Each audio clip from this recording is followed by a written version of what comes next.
L'actualité a été brûlante pendant l'année 2016, notamment à cause de la fin du mandat du président Joseph Kabila. Le dialogue, le deuxième que vous réclamez, s'est tenu avec à la clé un accord qui a été signé avec la médiation de la CENCO. Mais on constate qu'il y a encore de soucis par-ci, par-là. Et on aimerait savoir de votre part, qu'est-ce qui bloque exactement, qu'est-ce qui bloque l'accord en ce moment? Je crois que c'est une question qu'il faudrait poser aux gens de la majorité présidentielle. Le camp Kabila, c'est parce que bon, ils ont signé l'accord de la CENCO, l'accord le deuxième dialogue, l'accord inclusif.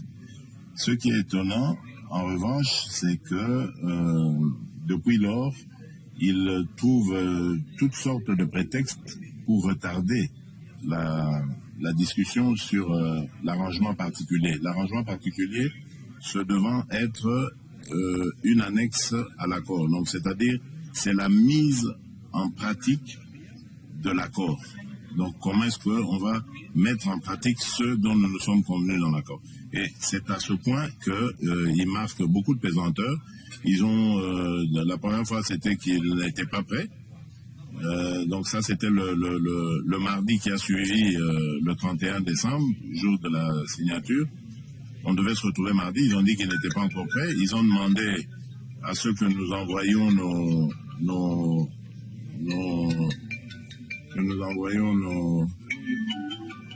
ils ont demandé à ceux que nous envoyions nos notes pour qu'ils essayent de se référer à cela. Et puis, depuis lors, ce n'est plus une question de comparer les notes des uns et des autres, mais maintenant, ils parlent carrément d'inclusivité. Bon, nous apprenons que le MLC, finalement, et le fonds dans lequel il fait partie pour le respect de la Constitution, vont s'impliquer, vont signer. Alors, nous allons voir quel sera encore le prétexte qu'ils brandiront pour refuser de venir discuter avec nous. Mais en fait, le problème est là. Le camp Kabila semble marquer le pas. Pour quelles raisons? À mon avis, c'est pour des raisons évidentes de renom. Ils veulent renoncer à leur signature, mais ils n'arrivent pas à trouver les voies et moyens pour le faire. Mais justement, ils disent qu'ils ont signé sous réserve. On se demande qu'est-ce qui s'est passé ce soir-là de la Saint-Sylvestre exactement. Oui, je me pose aussi cette question. Je me rappelle qu'ils avaient émis des réserves uniquement en ce qui concernait le cas Moïse Katumbi. Vous vous souvenez que ce cas a failli bloquer toute la procédure ou le processus du dialogue. Alors, lorsque Moïse, par son geste patriotique, a accepté que son cas ne soit pas une cause de blocage, s'étant trouvé dans cette situation, le camp Kabila a d'abord demandé une suspension de séance, et puis quand ils sont revenus, ils n'ont pas compris notre position, alors que notre position était de dire, enfin celle de Moïse, c'était de dire, ok, je ne bloque pas la procédure, peu importe le cas qui va m'arriver par rapport à ce que prépare le camp du pouvoir, je charge les évêques de désormais s'occuper du problème et non plus la fameuse commission des hauts magistrats qui avait été mise en place par le ministre Tamboué, ministre de la Justice, qui devait s'occuper donc des cas emblématiques et de tous les cas des prisonniers politiques. Donc Moïse a demandé que ce soit les évêques seuls qui s'occupent désormais de son problème. Et ça a mis... j'ai eu l'impression, en tout cas, ils nous ont paru complètement déstabilisés et ils ont émis des réserves à ce sujet en disant oui, mais nous ne pensons pas que la procédure qui doit passer par des évêques pourra aboutir. C'était des réserves vis-à-vis de ça. Nous avons été surpris d'apprendre par la suite, après qu'on ait signé l'accord dans son ensemble, nous avons été surpris d'apprendre que, en fait, ils émettaient des réserves. Mais des réserves sur quoi, c'est à eux de préciser. Ils n'ont jamais dit sur quoi ils émettaient des réserves. Ils ont inventé des prétextes ici et là, parlant de l'inclusivité et d'autres. Mais ce sont des choses qu'ils n'ont jamais évoquées. La preuve, c'est qu'ils ont signé. Quand ils ont signé, il y avait des absents. Le MLC était absent, mais ils avaient accepté de signer. Pourquoi est-ce qu'après, ça devient une réserve? Enfin, je ne sais pas. Mais justement, la question du MLC qui avait refusé de signer, vous venez de dire tout à l'heure que vous avez des informations disant que le MLC a accepté finalement de signer. Est-ce que le MLC a accepté de signer parce que le rassemblement a revu, au fait, leur a donné ce qu'il demandait, c'est-à-dire le poste de président de conseil de suivi, c'est ça? Non, mais en fait, je ne sais pas, je dois vous avouer très franchement, le but ici, c'est pas de dévoiler ce que nous nous sommes dit avec les cadres du MLC, mais je ne crois pas que ce soit vraiment ça le point focal de la position qu'ils ont prise par rapport au dialogue. Le MLC a été vraiment partie prenante à ce dialogue. Ils ont participé aux travaux de toutes les commissions, même s'ils ne sont venus que le deuxième jour, mais en tout cas, ils n'ont quasiment rien raté. Ils ont contribué à cet accord signé le 31 décembre. Donc franchement, jusqu'à aujourd'hui, je ne comprends toujours pas. Bon, c'est vrai que les arguments qu'ils ont donnés, les explications qu'ils ont données pour expliquer leur comportement peuvent se comprendre, mais moi, par exemple, je n'aurais pas refusé de signer à cause de ça, bien que je respecte leurs explications, mais moi, à leur place, je n'aurais pas refusé de signer. Et je suis heureux d'apprendre qu'ils reviennent au bon sens et ils vont finalement signer le... D'accord. D'accord, oui. Voilà, autre question qui fait soulever tant de l'opinion ici en Europe et à Kinshasa, c'est la question liée à la primature notamment. La primature, vous aviez dit vous-même au sortir de la réunion avec le MLC que la question de la primature était déjà réglée et que c'est l'UDPS qui a été choisi. Vous confirmez cela? Bon, je crois que j'ai été peut-être mal compris ou moi j'ai parlé un peu trop vite. Que la question soit réglée, je ne l'ai pas dit dans ce sens-là. Je dis, normalement, il n'y aurait pas de problème. Parce qu'en discutant comme ça avec les amis, bien avant d'ailleurs qu'on arrive à ces conclusions du dialogue, il était bien entendu que la primature aille d'abord au rassemblement et puis à l'UDPS à l'intérieur du rassemblement. Évidemment, je n'avais pas prévu qu'il y ait des réactions contraires ou des avis contraires, ce qui est tout à fait démocratique et légitime.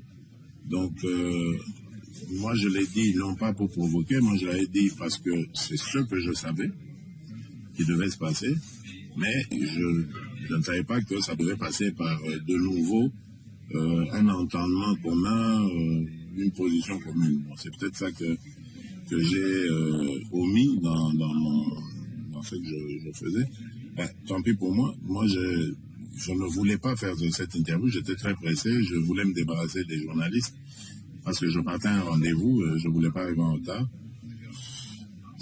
J'ai répondu assez rapidement, sans trop réfléchir. C'est pas bien. Autant pour moi. Donc, maintenant, je crois que le plus important, c'est que le calme revienne dans nos rangs, et c'est le cas. Et tant mieux, il faut regarder l'avenir. Vous savez, ce qui va arriver est plus difficile que ce qu'on a déjà fait. Il faut réussir le pari que nous nous sommes lancés à travers la signature de cet accord. Donc, il faut réussir l'exploit d'organiser des élections crédibles à l'échéance de décembre 2017. Donc, nous devons absolument rester concentrés et unis plutôt que de nous disperser avec ces problèmes de primature, etc. La primature n'est qu'un moyen, mais ce n'est pas une fin. C'est un moyen d'arriver à nos fins. Donc, il faut bien se concentrer et non se laisser distraire. Félix Tshisekedi parmi les potentiels premiers ministrables? Bon, on le dit, hein. On le dit, et je vous dis très franchement, si la mission m'est proposée, je ne dirais pas non. Je me bats depuis longtemps. Je suis dans la politique depuis très longtemps. Je suis cadre du parti depuis plus de 20 ans. Je crois que j'ai mon idée sur ce que peut être la République. Je pense, sans prétention aucune, pouvoir être un bon Premier ministre. Je pense que je peux faire face aux défis actuels et réussir surtout ce qui est l'objectif de l'accord signé à la Cinco, c'est-à-dire réussir une alternance pacifique, des élections démocratiques et aussi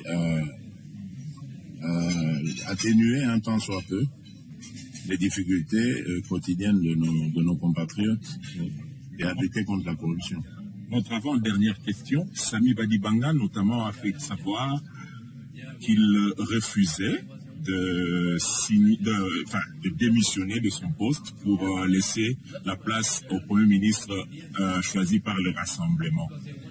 Comment il faut débloquer cela? Il faut un nouveau dialogue? Qu'est-ce qu'il faut pour arriver à convaincre cette partie-là? Parce qu'il n'y a pas que Samy Badibanga, mais il y a aussi d'autres ministres maintenant qui refusent de démissionner. Non, moi je ne rentre pas dans ce débat-là parce que je ne suis pas à la base de la nomination de Samy Badibanga. Samy Badibanga sait dans quelles conditions il est arrivé là. Et grâce à qui, moi, c'est pas mon problème. Tout ce que je dirais simplement, c'est un appel à la conscience. Que vaudra sa résistance à cette logique implacable qui s'impose à tout le monde? Que vaudra sa résistance? Que pèsera-t-elle?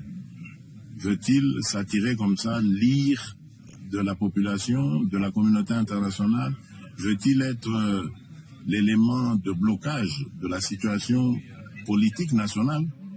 Est-il capable de supporter cela? A-t-il les épaules suffisamment fortes pour prendre ce poids, cette responsabilité sur lui?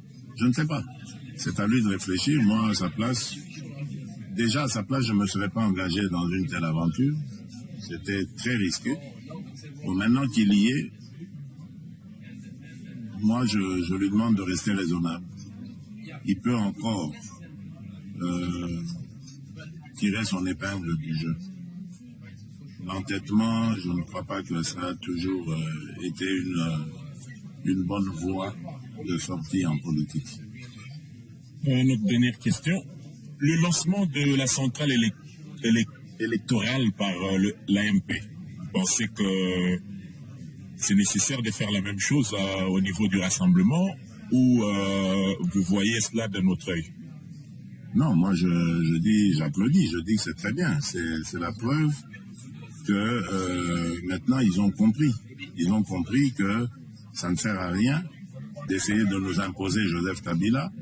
Il a fait ses 2 mandats et qu'il doit partir. C'est dommage qu'il n'ait pas lancé ça avant l'échéance de décembre 2016, du 19 décembre. Ça aurait été bien qu'il le fasse et qu'ils aient déjà un autre candidat et qu'on soit passé à autre chose. C'est dommage qu'on ait perdu des vies humaines, de l'énergie et tout ce que nous avons perdu à vouloir les raisonner. Aujourd'hui, ça démontre quelque part qu'ils sont tournés vers l'avenir. Et cet avenir, c'est des élections crédibles et une alternance. Donc, un départ honorable de Joseph Kabila et l'arrivée d'un nouveau président ou d'une nouvelle présidente élue. Voilà, donc c'est très bien, mais j'espère que ça va continuer, que ce n'est pas que de la démonstration qui va s'arrêter le lendemain. Donc je serais heureux qu'il continue, qu'il désigne le futur candidat, leur futur candidat au présidentiel. Et voilà, tant mieux. Quant à nous, le Rassemblement, forcément, nous allons faire pareil. Pour le moment, nous allons nous atteler à faire réussir cet accord, à le faire aboutir, mais chemin faisant, c'est certain que nous allons aussi discuter de ces choses-là et préparer. À l'UDPS, nous en avons déjà une telle plateforme. Nous avons la CEP, la Commission électorale permanente. Je crois qu'elle va être réactivée à cause de tous ces problèmes depuis le retour du président et de tout ce qui est arrivé par rapport à la fin du mandat de Joseph Kabila, que nous avions un peu mis tout ça en veilleuse. Mais je crois que ça va être lancé très vite et peut-être ça va aller jusqu'au niveau du rassemblement, parce qu'on en a déjà discuté, les amis et nous. Donc ça viendra aussi. Mais tant mieux que la majorité fasse ça. Félix Tshisekedi, je vous remercie. Merci, Jacqueline.